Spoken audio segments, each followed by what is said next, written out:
आज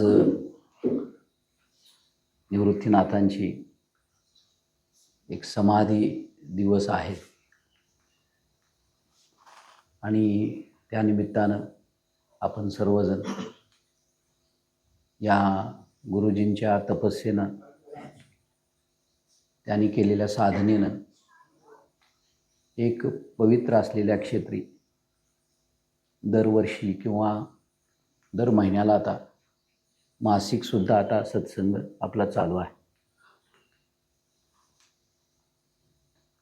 अशा पुरुषांच्या किंवा संतांच्या भूमीमध्ये येऊन जीवाला सुद्धा थोडासा अंतर्मुक्ता प्राप्त होते. नाहीतर आपण दिवसभर आपल्या व्यवहारामध्ये गुंतून पडलेलो असतो. त्यातनं थोडा वेळ का होईना अंतर्मुख होण्यासाठी जी योग्य जागा आहे ती म्हणजे आश्रम व्यवस्था आहे. आपला गृहस्थ आश्रम हा सुद्धा एक आश्रमच आहे, पण त्यात श्रम जास्त आहेत आणि हा एक आश्रम आहे, त्यातनं श्रम निवृत्त होतात, श्रम कमी होतात. दोन्ही आश्रमच आहे. संदीपरावांनी आपल्याला मार्गदर्शन केलेलं आहे. ते विचारता निरसले, ते प्रपंचू सहज सांडवले, मग तत्वता तत्व उरले ज्ञानी असे.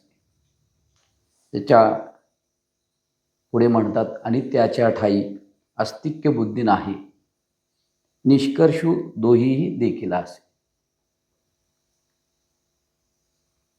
सांख्ययोग आहे आणि सांख्ययोगामध्ये प्रकृती आणि पुरुषाचा एक विचार मांडलेला आहे. त्याच्यामध्ये प्रकृती काय मांडलेली आहे, त्यांनी एक स्वतंत्र मांडलेली आहे. सांख्याने प्रकृती स्वतंत्र मांडलेली आहे आणि वेदांत्यांनी काय केलेली आहे, प्रकृती मांडलेली आहे पण तिला स्वतंत्र अस्तित्व दिलेलं नाही. म्हणून ही दोन तत्व जी आहेत ती एक चेतन आहे, एक जड आहे, एक प्रकृती आहे, एक पुरुष आहे. आणि याचा विवेक प्रारंभी जो आहे तो आपल्याला करावा लागतो. पण उच्चतम पातळीवर गेल्यानंतर दृश्य पाहू जाता ब्रह्मची हे दिसते, खचित बाई सद्रूप हे दिसते, चिद्रूप हे दिसते, प्रियरूप हे दिसते. ब्रह्माचं स्वरूप सांगितलं. ब्रह्माचं स्वरूप काय सांगितलं? सत्यम ज्ञानम अनंतम ब्रह्म. म्हणजे सगळ्याला काय जर अधिष्ठान असेल तर काय अधिष्ठान आहे? आधी ब्रह्म एकले. मुळी काय होतं? मुळी निर्विकार ब्रह्म ते निश्चल, तया माझी चंचल अहम स्फूर्ती. ती जी अहम स्फूर्ती झाली, एकोहम बहुश्याम, त्याला संतांनी मूळ माया, मूळ संकल्प, हरिसंकल्प असं म्हटलेलं आहे. आणि मग असं जे ब्रह्म आहे त्याचं लक्षण सांगितलं. तसं ब्रह्म शब्दाने सांगता येणं कठीण आहे. कठीण म्हणजे ते अनिर्वचनीय आहे, ते शब्दाने नाही सांगता येत. मग त्याची अनुभूती घ्यावी लागते. म्हणून वेद जया गाती श्रुती नेती नेती म्हणते. वेदांनी त्याचं गायन केलेलं आहे आणि त्याचं कोणतंही एक लक्षण असं सांगता येत नाही. तो सर्वत्र जे आहे, सर्वांना आधार आहे, ते ज्ञानरूप आहे असं विशेषण लावून त्याचं वर्णन केलेलं आहे. पण त्या विशेषणांनी जरी वर्णन केलं तरी वर्णन केलेली वस्तू जोपर्यंत आपल्या अनुभूतीमध्ये येत नाही तोपर्यंत त्याचा आनंद जो आहे तो आनंद आपल्याला भोगता येत नाही. मग त्याला बोलाचाच भात आणि बोलाचीच कडी, जेवून या तृप्त कोण झाला. म्हणून अशा या चराचराला व्याप्त असलेल्या तत्वाला ब्रह्म असं म्हटलंय, त्यालाच सतरूप म्हटलंय, त्याला ज्ञानरूप म्हटलंय, त्याला अनंत रूप असं म्हटले. आणि ईश्वराचं वर्णन काय केले, तर ईश्वराचं वर्णन करत असताना संत म्हणतात उत्पत्ती स्थिती लयकारक इति ईश्वरः. आणि जीवाचं वर्णन काय केलंय, असत जड आणि दुःखरूप. मग जीव कसा आहे, तर स्वतःला तो असत जड आणि दुःखरूप समजायला लागलेला आहे. का आहे तो तसा, तसं म्हटलं तर जीवाची सिद्धी होत नाही. कारण का, तो एक आभास आहे. पण जीव ज्या अधिष्ठानावर आहे ते अधिष्ठान मात्र निराभास आहे. म्हणून आपण कीर्तनामध्ये अभंग घेतो, निराभास. म्हणजे आपण आता काय झालोय, स्वतःला आभास समजायला लागलो. मग संत आपल्याला काय करतात, तर आपल्याला आपलं स्वरूप समजावून सांगायला लागले. काय स्वरूप समजावून सांगायला लागल्यात, तर तू स्वतःला हा जीव जो आहे तो या देहसंबंधानं स्वतःला असत जड आणि दुःखरूप समजायला लागले. ते जीवाचं स्वरूप नाही आहे, पण त्यानं देहाशी तादात्म्य केलेलं आहे. चिदाभासानं, ज्याला आपण जीव म्हणतो, तो दिवसभर कुणाशी तादात्म्य झालाय. आम्ही स्वतःला दिवसभर देह समजतो का ईश्वर समजतो का ब्रह्म समजतो. आमची बुद्धीमध्ये समज काय, कारण का बुद्धी निश्चये आत्मज्ञान. बुद्धीचा निश्चय आमचा काय आहे, तर आमचा बुद्धीचा निश्चय आहे मी काय आहे, देह आहे. पण मी देह आहे हा निश्चय आहे का, मी पुरुष आहे हा निश्चय आहे का, मी स्त्री आहे हा निश्चय आहे का, मी वकील आहे हा निश्चय आहे का, मी इंजिनियर आहे निश्चय आहे का, मी सरपंच आहे, मी आमदार आहे, मी खासदार आहे. आमच्या बुद्धीमध्ये काय निश्चय आहे. महाराज तुम्ही कीर्तनामध्ये अभंग घेता, क्षणोक्षणी पालटे. रंग पालटतात. बुद्धीचे अनेक तरंग आमच्या बुद्धीमध्ये. आता सांगितलं संदीपनी, काय सांगितलं की बुद्धी कुठं आहे, जीव परमात्म्याच्या संधी. ती तेजतत्वाची आदी, सत्वगुणाची वृद्धी. जीव परमात्म्याच्या संधी वसली असते.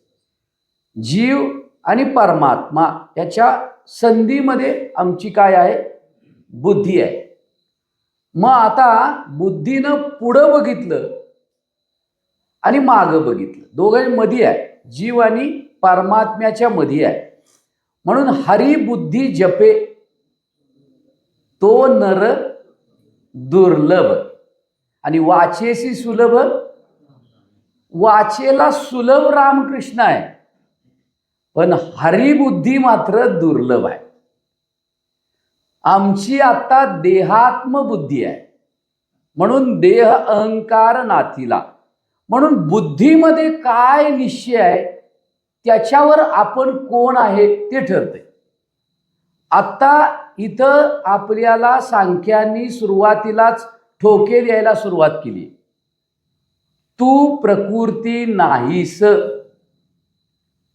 तू प्रकृतीचा द्रष्टा आहेस, तू प्रकृतीचा जाणता आहेस, तू अवस्थांचा साक्षी आहेस, असं आपल्याला समजावून सांगण्यासाठी. आणि मग वेदांती तर काय म्हणतात, मुळात प्रकृतीच नाही म्हणतात. आता बघा अवघड आहे, ही नाही म्हणायचं का हाय म्हणायचं, काय म्हणायचं. नाही म्हणूया म्हणजे हा दोरीवरचा साप आहे. हो, आहे म्हणावं तर प्रकाश टाकला तर, या म्हणजे महाराज सांगतात समजावून, काय सांगतात? हे शरीर जात आगवे नाशिवंत स्वभावे. मग नाश कुणाचा करायचा? असलेल्या वस्तूचा का नसलेल्या? मग दोरीचा नाश करायचा का सापाचा? कुणाचा करूया? हा, सापाचा नाश करूया. सापाचा नाश करूया तर म्हणलं ते मांत्रिकाला पण सापडलेला नाही, जादूगाराला बी सापडलेला नाही. काठ्या कुराडे आणला तर त्यानं बी मरत नाही. मग साप हाय का नाही? हा, त्याला संत म्हणतात सतासताहून विलक्षण अनिर्वचनीय मिथ्या. हा कसा आहे? सत आहे म्हणता येत नाही. कारण महाराज सांगतात सारखं, भाऊसाहेब पाटील महाराजांच्या मुखातनं मी ऐकले हो, या स्वभाव शरीराला काय आहे? ते 3 देह आहे, स्थूल देह, सूक्ष्म देह, कारण देह. एकाला कसला नाश आहे? स्वभाव नाश. सूक्ष्म देहाला कसला नाश आहे? आश्रय नाश. आणि कारण देहाला कसला नाश आहे? परता नाश आहे. असे 3. पण हे नाश झालाय का नाही झालाय?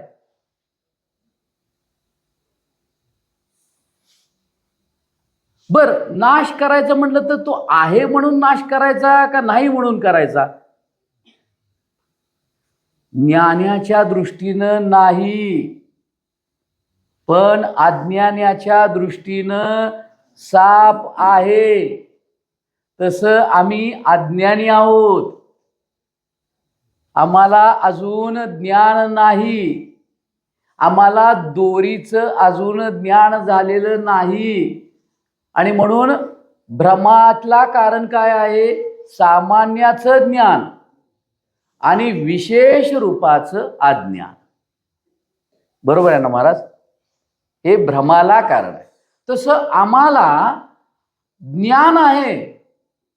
काय ज्ञान आहे? मी आहे, हे ज्ञान आहे. पण मी कोण आहे? मी मन आहे, मी बुद्धी आहे, मी देह आहे, का मी इंद्रिय आहे, का मी नोकरदार आहे, काय मी शेतकरी? हा मी कुठं कुठं प्रवाहित व्हायला लागलाय? तुम्हा सगळ्यांना ओवी माहिती आहे, तैसा हृदयामध्ये रामू आहे काय मी आहे? तैसा हृदयामध्ये मी रामू, असता सर्व सुखाचा आरामू, परिभ्रांताशी कामू विषयावरी. दुसरी ओवी महाराज, एरवी सर्वांच्या हृदय देशी मी अमुका आहे, ऐशी बुद्धीस पुरे अहर्निशी ती वस्तू मी गा.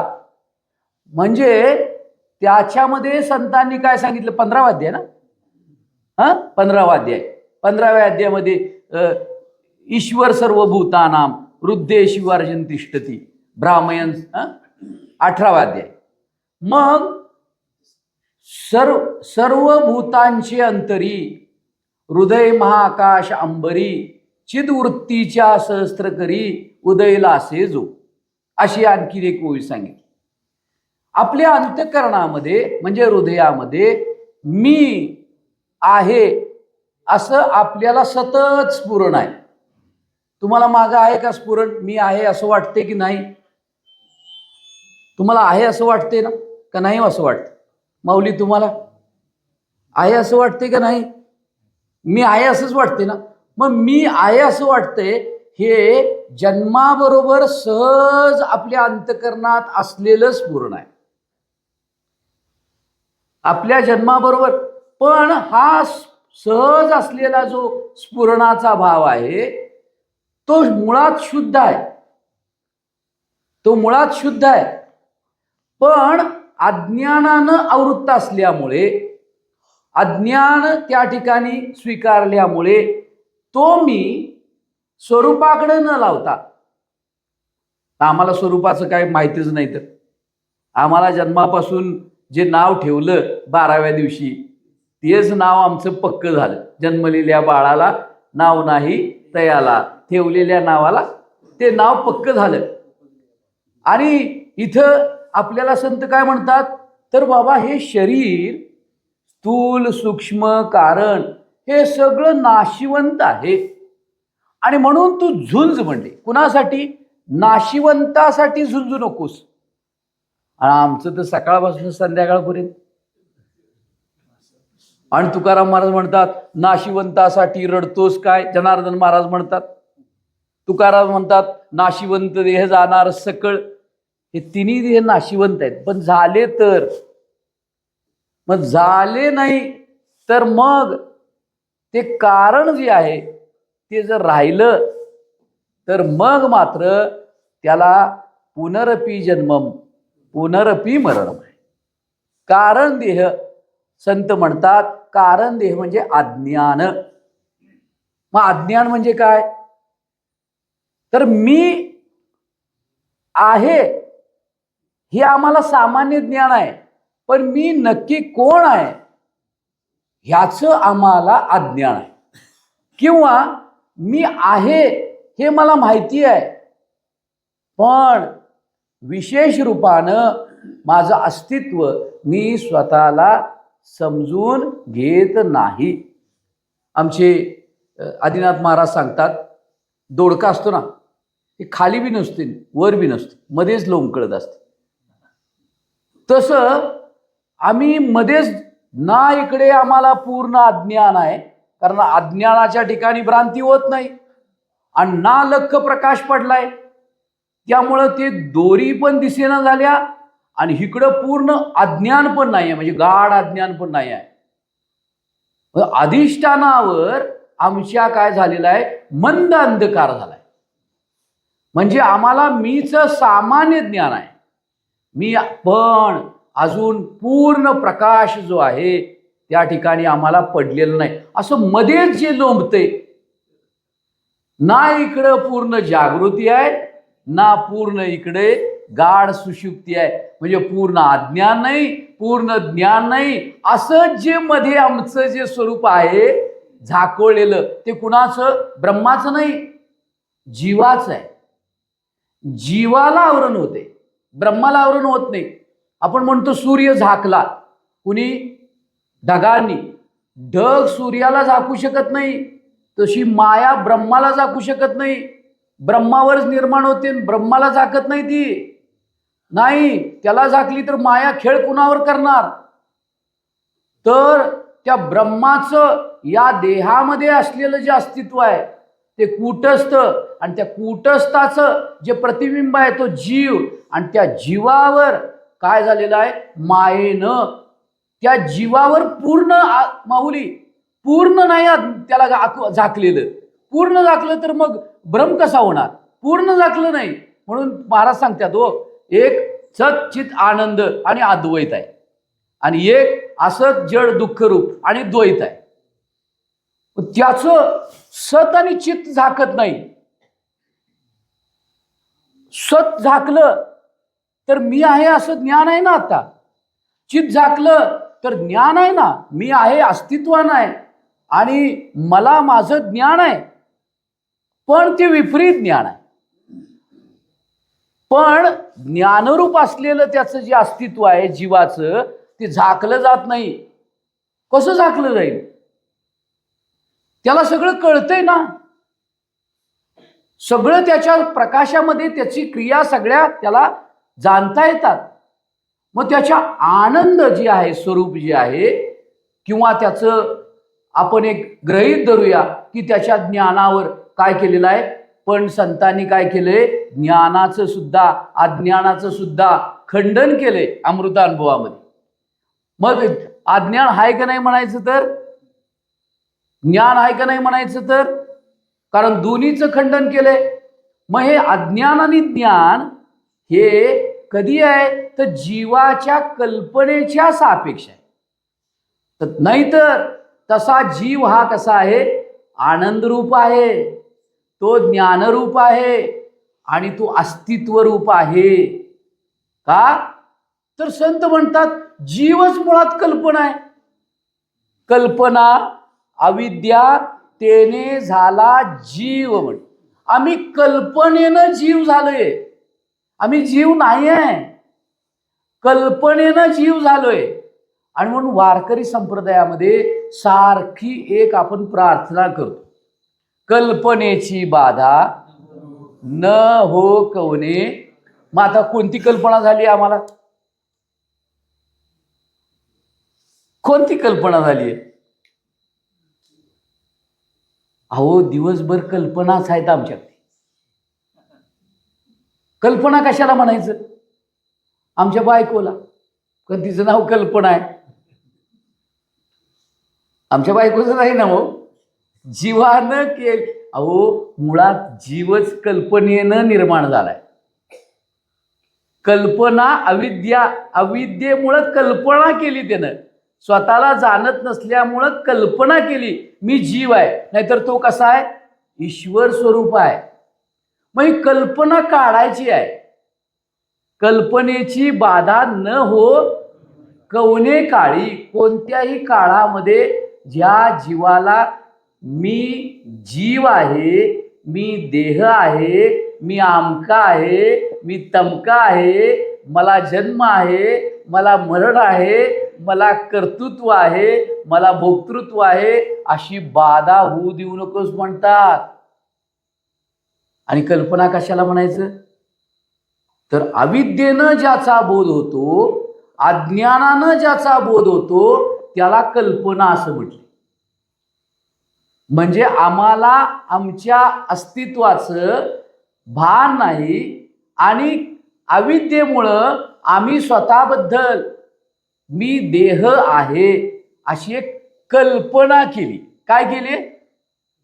कल्पना केली. हो, दोरीवर साप हाय का हो? कल्पनेनं निर्माण झालेला आहे. मासा कल्पनेनं साप जो निर्माण झालेला आहे तो कशानं जाणार आहे? तर संत म्हणतात त्याच्यासाठी एक यथार्थ कल्पना आहे आणि दुसरी अयथार्थ कल्पना आहे. आणि अशी यथार्थ कल्पना जी आहे त्याच्यामुळं हा जीव जो आहे तो स्वतःला विसरतो आणि देह मी आहे इकडे पसरतो. आणि मग ही संत काय करतात?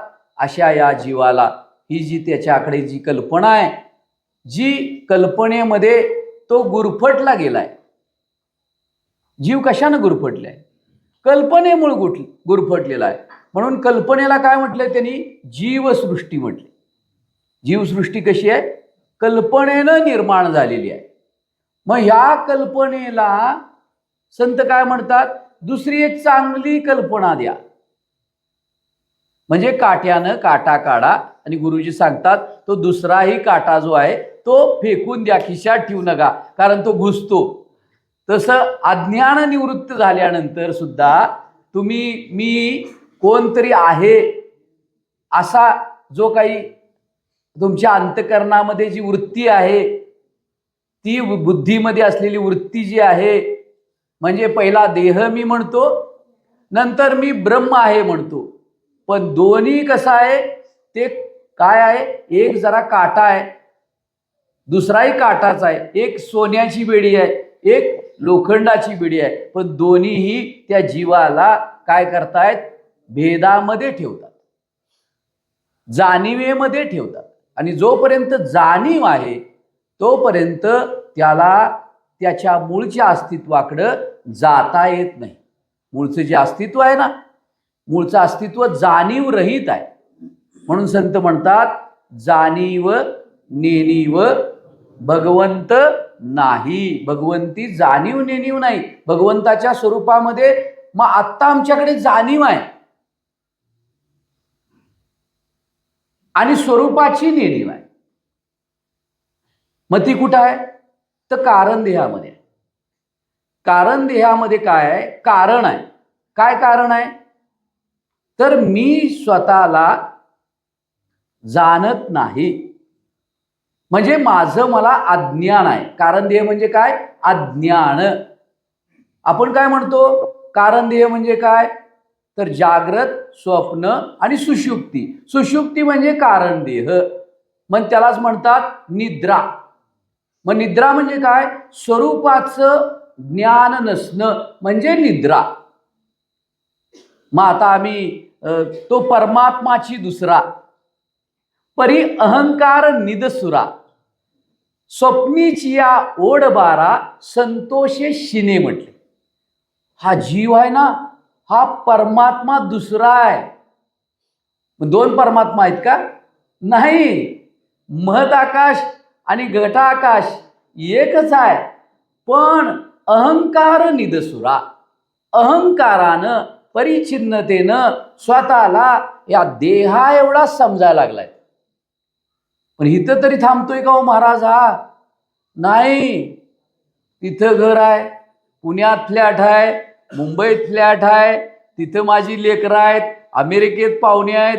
म्हणजे हा कुठं कुठं स्वतःला ममतेनं अडकून घ्यायला लागलाय, मी माझं करायला लागलाय हा जीव. आणि संत तर काय म्हणतात, हा जीव कसा आहे तर बाबा असा परिच्छिन्न नाही आहे. हा मी माझ्यातला नाही आहे. तो कसा आहे? तो परमात्म रूप आहे.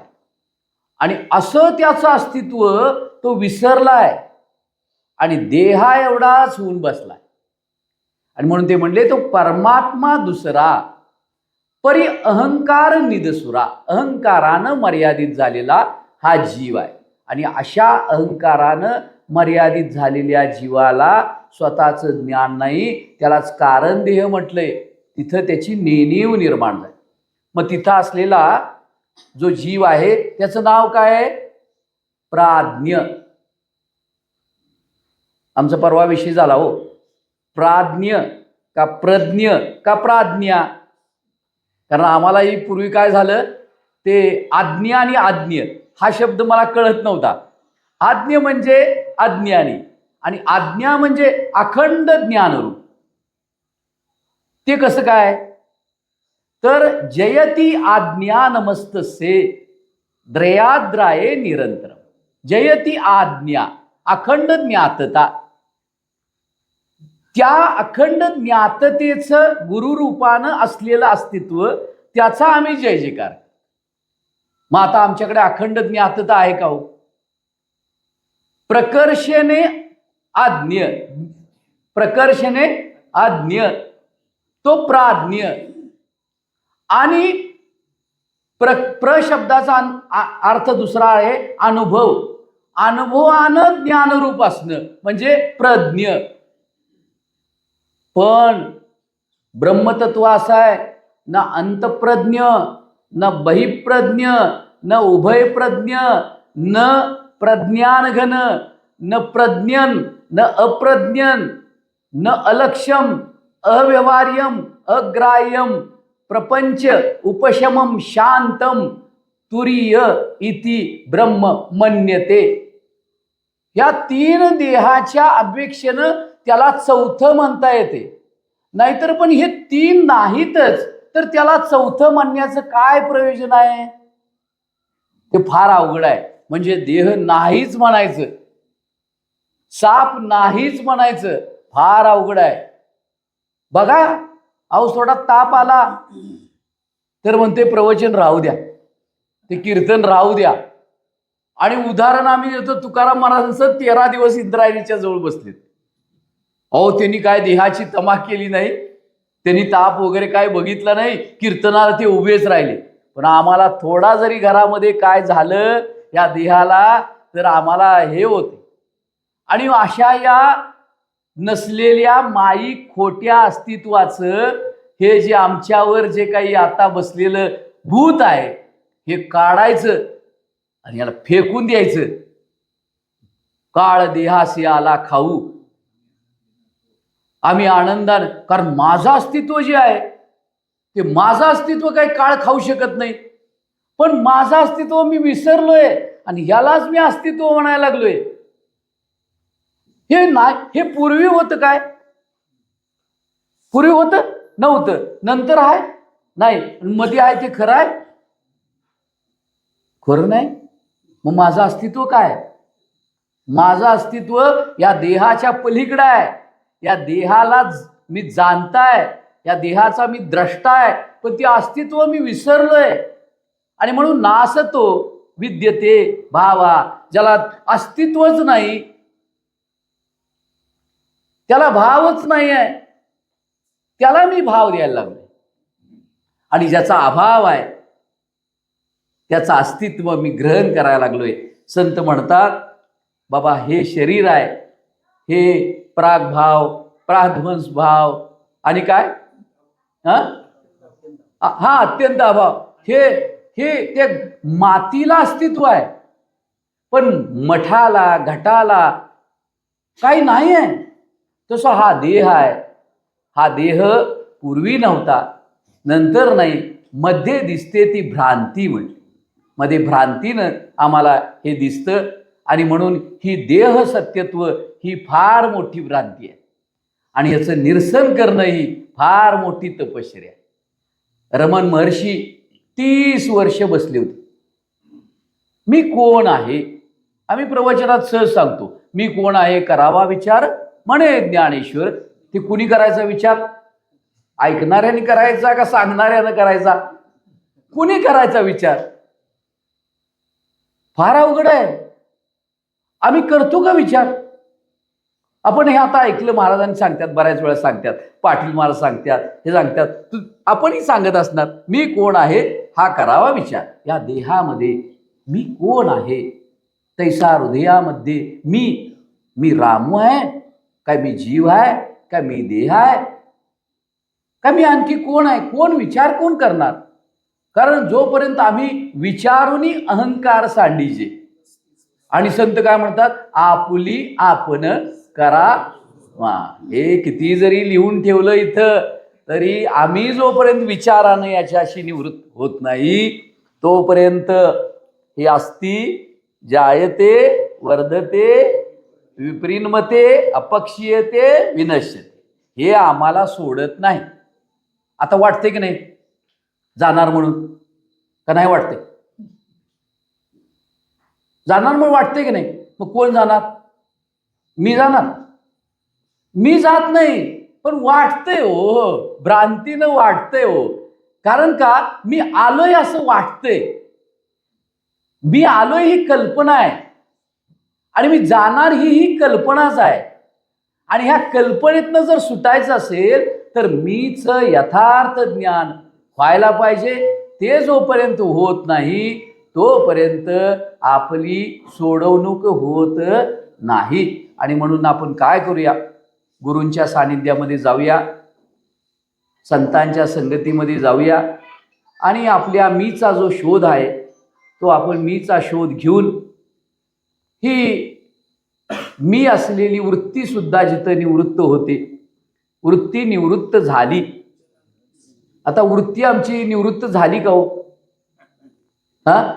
अहो वृत्ती कधी आमची उठते, कधी देहाकडे जाते, त्या देहातल्या एकेका इंद्रियाला घेऊन कुठं कुठं जाते काय पत्ता सुद्धा लागत नाही. महाराज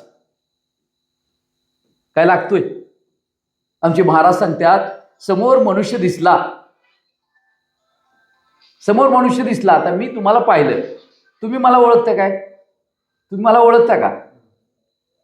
नाही ओळखत. मी तुम्हाला ओळखतोय का? नाही ओळखत. पण तुमचा शेजारी तुम्ही बघितला, मग तुमची वृत्ती उठली, मग काय झालं? जे जे दिसे भूत, असं होतंय?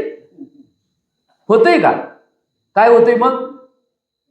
ह्याचं तेवढं काय होऊ दे, वाटोळं होऊ दे. नाही बघा की काय होतंय. शेजारी दिसल्यानंतर आपली वृत्ती काय होते? पांडुरंगा एवढी होते का? त्याच्यातलं चैतन्य बघते का? नाही बघत. त्याचा देह बघते. काय बघते? देह बघते. तिथं वृत्ती व्याप्ती होते, फलव्याप्ती होते. वृत्ती उठली, तिनं व्याप्त केलं. पण काय व्याप्त केलं? काय व्याप्त केलं? त्याचे गुणदोष व्याप्त केले. आणि इथं म्हणायचं गुणदोष याती न विचारू काय. आणि आमचं तर वृत्ती गुणात असते, दोषात असते. आणि गुणात कमी असते, दोषातच जास्त असते. गुण कुठे बघतोय आम्ही? काय दिसतात? बघा जाताना किंवा इथंच बघा, होतंय का गुण? दुसऱ्याच्यातले गुण आपल्याला दिसतात का? नाही दिसत. आणि म्हणून वृत्ती निवृत्त करायची असेल तर वृत्ती अंतकरणामध्ये कुठल्या गुणाला घेऊन उठत्या प्रमाण काय?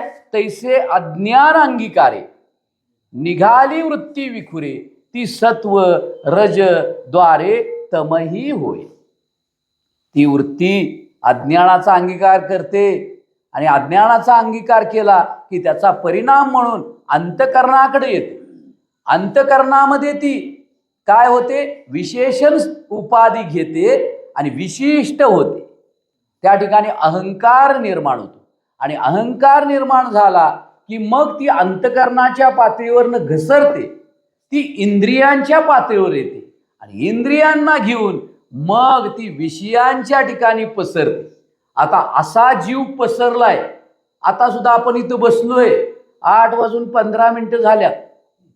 आता वृत्ती कुठं गेलीये? घड्याळाकडे गेली.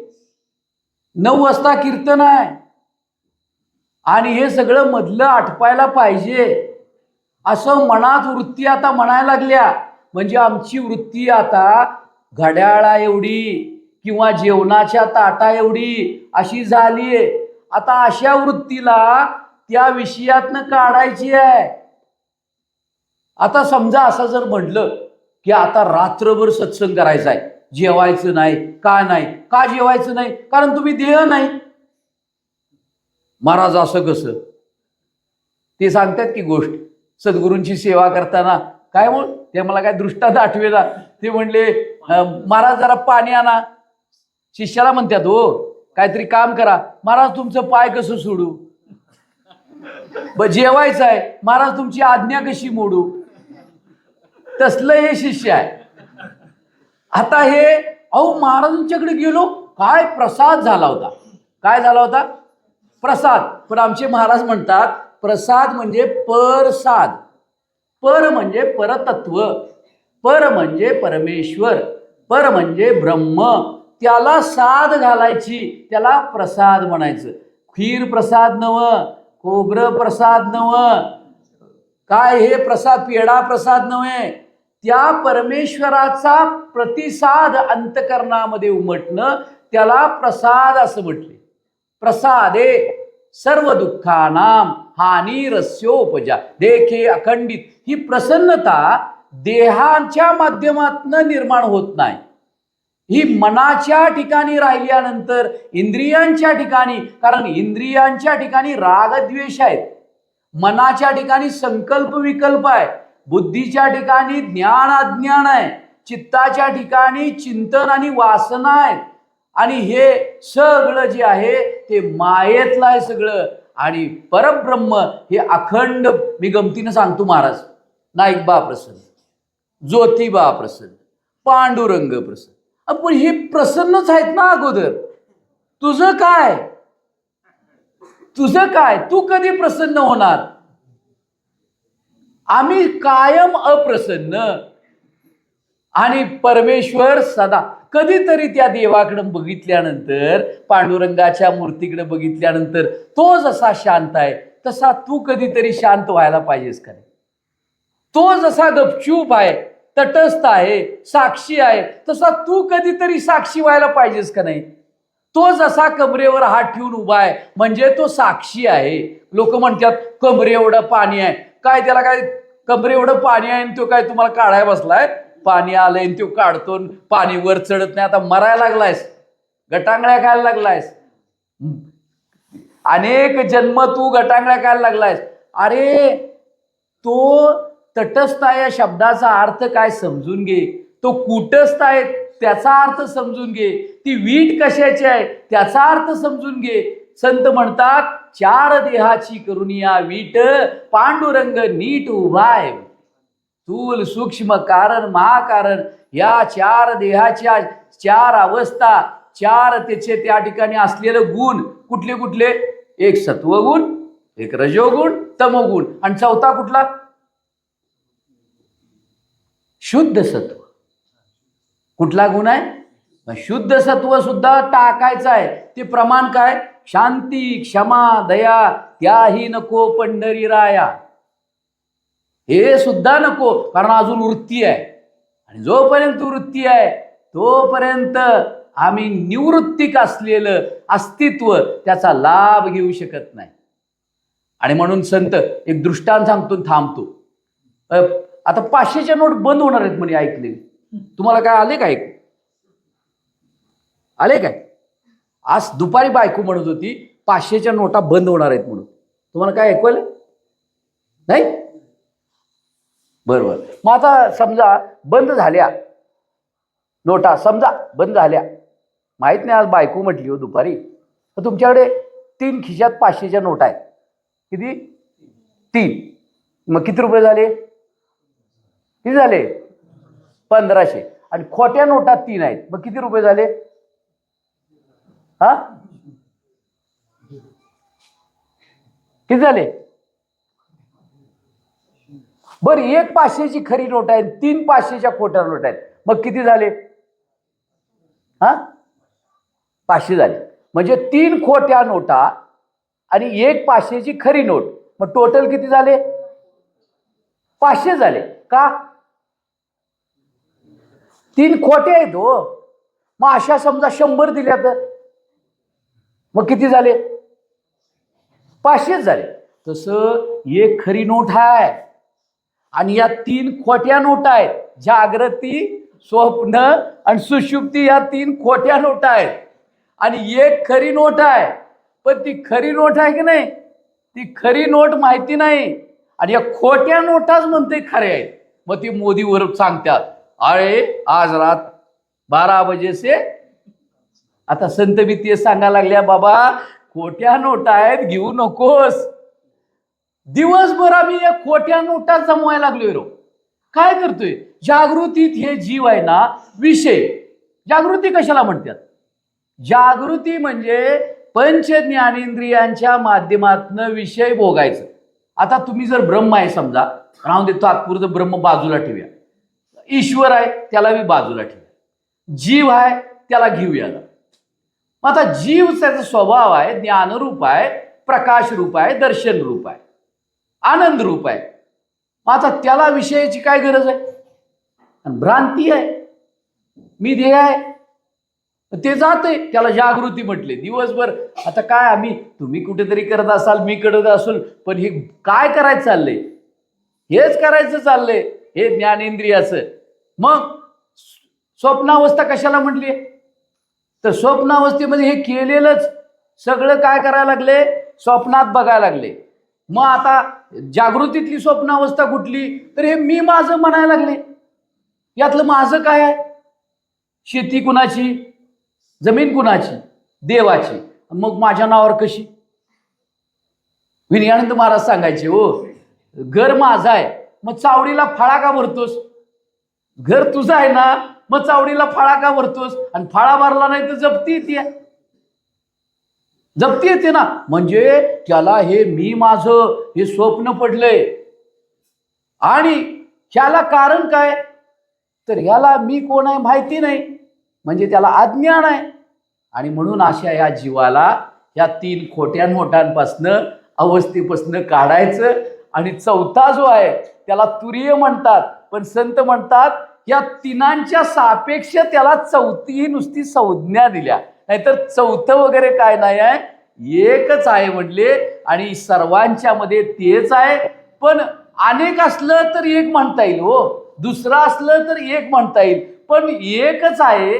पण तरी पण ते समजत नाही, म्हणून त्या एकाचा बोध शब्दांच्या माध्यमातून करावा लागतो. संत म्हणतात, हे शरीर जात आघवे, नाशिवंत स्वभावे, म्हणून तू अजून जावे. पंडुकुमारा, तू या शरीराशी तादात्म्य करू नकोस, देहंकार धरू नकोस, इंद्रियांकडे येऊ नकोस, विषयांकडे पसरू नकोस. तू तुझ्या स्वरूपामध्ये राहा आणि त्याच्यासाठी मी कोण आहे हा करावा विचार.